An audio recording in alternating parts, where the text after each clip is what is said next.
So other important mechanism in a transport layer or a TCP. So when we have to retransmit means, retransmit is a mechanism. So data reaches in a receiver in order. So we have to send the data from sender to receiver. That time the receiver will be taken a data in a order, in a given order manner. That is, it must be in a transmit in a correct manner. Okay. So that is our aim for a retransmission. So when we have to do this retransmission means packet loss under corrected manner or a damaged packets. That time we have to do the retransmission. So when the traffic or buffer overflow will be occur, the congestion will be occur or a traffic will be occur. That time the packet loss will be happen. Otherwise, if some packets are corrected or it is damaged means, that time we have to retransmit the data. That time, that place we have to do this mechanism, retransmission mechanism.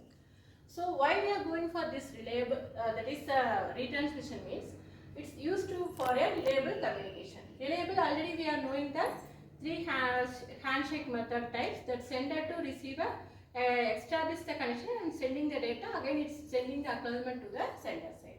So it's a reliable communication, we have to retransmit the data. So a segment is lost, that is we are sending a data in a raw data in a segment wise, or it's a time manner, we can slot the data or we can divide the data as a segments. So each segments we have to transmit in a segment manner, the sender to receiver the data will be sending. That time if the segment is lost, that time we have to do the retransmission. Or if it is damaged, that time also we have to resend the data.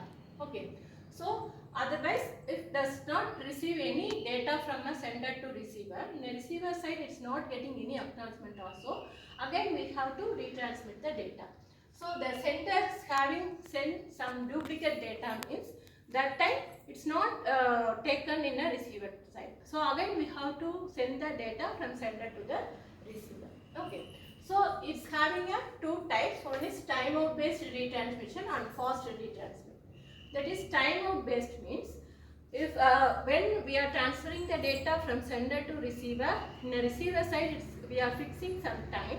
So if in particular time if it is not receiving any signals or any data from the sender side, we have to retransmit the data. So that time we can use this timeout based retransmission. So it's a one type of a retransmission method. Next one is fast retransmit.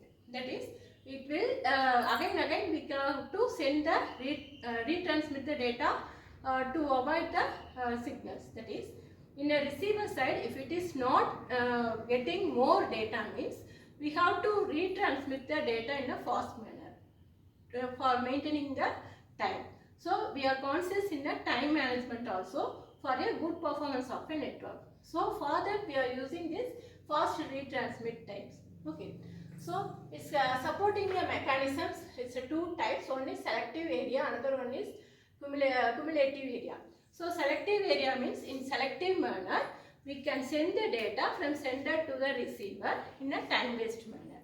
That is, the unwanted packets are not transmitting from sender to receiver. So for in that place we can avoid the time taken of a given transmission or a retransmission method of a sender to receiver. So like that we can use the selective area. Next one is a cumulative area. Cumulative means we are finalizing or predicting the time management from source to the destination of a data transmission. It's we can predict the time of a transmission from sender to receiver based on a cumulative manner. We can send the data from sender to the receiver. So retransmission is to avoid the time wasting or a packet loss. We can maintain our network performance in a time based manner. So it's a main mechanism in a transport layer.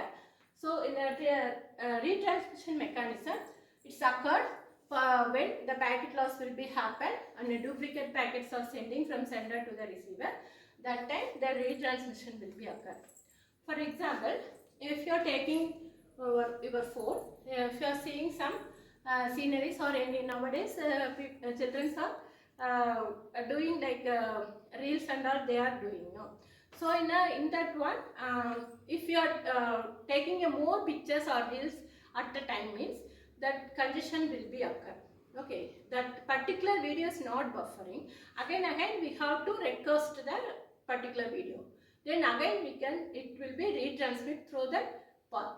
After that we can getting that particular video. Okay, so it's a real time example of this retransmission. That's it. Thank you.